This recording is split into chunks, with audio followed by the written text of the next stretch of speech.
அனைவருக்கும் வணக்கம். +1 தமிழில் புணர்ச்சி விதியை தான் நம்ம அதில் பார்க்குறோம்.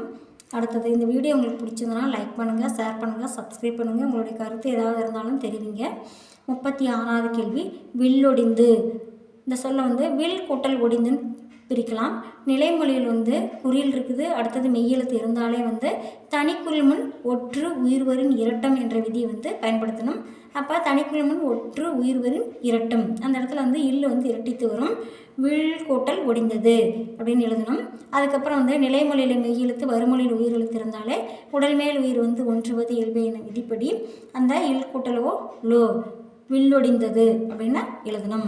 அடுத்தது 37வது கேள்வி, வலி இல்லை. வலி கூட்டல் இல்லைன்னு நாம் பிரிக்கலாம்.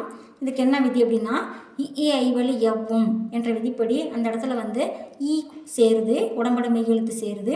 அதுக்கப்புறம் ஈ கூட்டல் ஈ உடல் மேல் உயிர் ஒன்றுவது இயல்பு என விதிப்படி அந்த இடத்துல வலி இல்லை என கொண்டது. அடுத்தது 38வது கேள்வி, சிறியன்.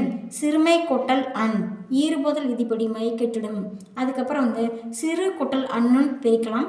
இதில் என்ன விதி பயன்படுத்துகிறோம்னா, இடையுகரம் ஈயாதல் என்ற விதிப்படி இடையுகரம் ஈயாதல், இடையில் இருக்கிற உகரம் என்ன இருக்குது, உகரம் ரூ உகரச்சொல். அப்போ ஈயாதல் என்ற விதிப்படி ரியா மாறம். அதுக்கப்புறம் நம்ம ஐ வலி எவ்வும் என்ற விதியை அந்த இடத்துல பயன்படுத்தி ஈ சேருது.